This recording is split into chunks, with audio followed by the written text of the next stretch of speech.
कहते हैं कि जहाँ अच्छाई है वहाँ बुराई भी है, जहाँ रोशनी है वहाँ अंधेरा भी है। वैसे ही अगर देव हैं तो असुर भी हैं, और ये कहानी एक ऐसे असुर की है जिसे लोग मुंजा कहते हैं। राजू और अभिनव जो बचपन से ही बहुत अच्छे दोस्त थे, दोनों महाराष्ट्र के एक छोटे से शहर में पैदा हुए थे और समुद्र के किनारे बसे उसी शहर में पले बड़े थे। पर आज का दिन उनके लिए कुछ अलग था। आज अभिनव का 18वां जन्मदिन था। जय ने अभिनव के जन्मदिन के लिए एक स्पेशल आइडिया सोच रखा था। वो अभिनव को रात 12 बजने से ठीक पहले ही एक बीच पर ले गया और 12 बजते ही जय अभिनव को हैप्पी बर्थडे विश करता है और अपने बैग से एक शराब की बोतल निकाली। अभिनव वो बोतल देखकर थोड़ा चौंक गया, क्योंकि आज से पहले उन दोनों में से किसी ने शराब को हाथ तक नहीं लगाया था। जय ने अभिनव से कहा कि एक उसकी बर्थडे पार्टी का एक सेलिब्रेशन का हिस्सा है। अभिनव भी अपनी लाइफ में एक नया एक्सपीरियंस लेना चाहता था, इसलिए अभिनव ने जय की बात झट से मान ली। वो दोनों समुद्र के किनारे काफ़ी देर तक बैठकर शराब पीते रहे। कुछ देर बाद जय को जोर से टॉयलेट आया। वो उठकर एक पेड़ के पास टॉयलेट करने चला गया, लेकिन नशे में जय ने यह नहीं देखा कि वो पेड़ कोई आम पेड़ नहीं है, बल्कि एक पुराना पीपल का पेड़ था। जय टॉयलेट कर ही रहा था कि अचानक उसके सर पर एक पत्थर पड़ा। जय ने अपना सर ऊपर उठाकर पेड़ की तरफ देखा तो वहाँ कोई नहीं दिखा। इतने में अभिनव वहाँ आ जाता है। उसके हाथ में एक खाली बोतल थी और उसने मजाक मजाक में उस बोतल को जोर से जय की तरफ फेंका।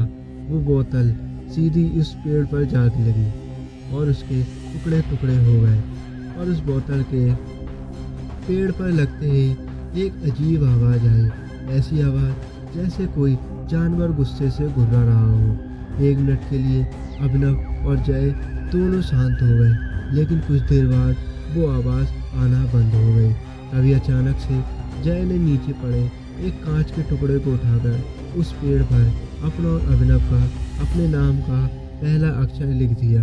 जय ने पेड़ पर उस कांच को खरीदते हुए कहा, अभिनव, अब ये दिन हमें हमेशा याद रहेगा। उसके इतना बोलते ही उस पीपल के पेड़ की डालियां जोर जोर से हिलने लगी और कुछ ही सेकंड में एक बड़ी सी टहनी टूटकर जय के ऊपर गिरी और जय वहीं बेहोश हो गया। यह देखकर अभिनव का नशा एकदम उतर गया। वो जल्दी से जय के पास गया और उसे होश में लाने की कोशिश करने लगा। तभी अभिनव को अपने पीछे से एक आवाज़ आई, जैसे कोई पेड़ पर से नीचे गिरा हो। अभिनव ने पीछे मुड़कर देखा तो उसके पैरों तले जमीन खिसक गई। उसके ठीक पीछे एक काली परछाई खड़ी थी, जिसकी 2 नीली आंखें अंधेरे में चमक रही थी। अभिनव को अपनी आंखों पर विश्वास नहीं हो रहा था। अभिनव को लगा कि जो भी उसके पीछे है वो कोई ना कोई सुपर नेचुरल जीव है। वो जैसे ही उस जीव से दूर भागने लगा तो उसने अभिनव पर हमला कर दिया। उसके बड़े बड़े नाखून अभिनव की पीठ में घुस गए, लेकिन चीखता हुआ अभिनव जैसे तैसे उस जीव की पकड़ से छूटा और दूर भागने लगा। दूर जाकर अभिनव ने देखा कि वो जीव एक काली परछाई में बदल गया है और बेहोश पड़े जय के मुंह में घुस रहा है। और तभी अचानक जय खड़ा हो गया। अभिनव दूर से उसका नाम बार बार पुकार रहा था, लेकिन जय एक मूर्ति की तरह खड़ा रहा, जैसे वो किसी के बस में हो। उसकी आंखें पूरी तरह नीली पड़ चुकी थी और वो बस पुतले की तरह खड़ा था। तभी अचानक से जय जमीन की तरफ झुका और उसने वहाँ पड़े उसी कांच के टुकड़े को उठाकर अपनी शर्ट फाड़कर अपनी छाती पर उसी कांच के टुकड़े से वो जय लिखने लगा, ठीक वैसे ही जैसे उसने उस पीपल के पेड़ पर लिखा था। यह सब देखकर अभिनव की रूह कांप गई थी। सुबह के 5 बज चुके थे और समुद्र के किनारे से सूरज की किरणें दिखाई देने लगी। जय के ऊपर जैसे ही सूरज की रोशनी गई, जय अचानक से होश में आ गया। ऐसा लग रहा था जैसे उसे अपने साथ हुई कोई भी घटना याद ही ना हो। और वो अपने सीने पर बने घाव को देखकर घबराने लगा। उसके बाद वो दोनों चुपचाप अपने घर चले गए। उसी दिन शाम होते ही जय की तबीयत खराब होने लगी। जय अपने बिस्तर पर लेट गया, पर उसे बिल्कुल नींद नहीं आ रही थी। उसके दिमाग में उस जीप की शक्ल निकल ही नहीं रही थी। तभी जय को अपने कमरे से किसी के गुर्राने की आवाज़ आती है। आवाज़ ठीक वैसे ही थी जैसे उस रात पीपल के पेड़ से आ रही थी। जय इतना घबरा गया कि उसने अपनी आंखें बंद कर ली और चादर ओढ़कर लेट गया। कुछ ही पलों बाद वो आवाज़ आना बंद हो गई और कमरे में सन्नाटा हो गया। जय का डर थोड़ा कम हुआ तो उसने अपनी चादर मुंह पर से हटाई और अपनी आंखें खोली। आंखें खोलते ही उसकी धड़कनें लगभग रुक ही गई। उसके कमरे की छत पर वही जीव लटका था, लेकिन इस बार उसका खौफनाक चेहरा साफ साफ दिख रहा था। वो जीव एक भयानक राक्षस की तरह दिख रहा था। उसकी चमड़ी बिल्कुल पेड़ के तने जैसी थी और उसका चेहरा बिल्कुल एक छोटे बच्चे जैसा था। इससे पहले कि जय कुछ कर पाता, उस भयानक राक्षस ने जय पर हमला कर दिया। उधर अभिनव बहुत घबराया हुआ था। जब उसके पापा ने उसकी घबराहट की वजह पूछी तो उसने अपने पापा को पूरा किस्सा बताया। अभिनव के पापा शहर के जाने माने पंडित थे, लेकिन अभिनव की बात सुनकर उनका दिल दहल उठा। उन्हें समझ आ गया कि उनके बेटे अभिनव और उसके दोस्त जय पर मुंजा का साया है। उन्होंने बताया कि मुंजा एक ऐसा असुर है जो एक बार पीछे पड़ जाए तो पीढ़ियों तक पीछा नहीं छोड़ता है।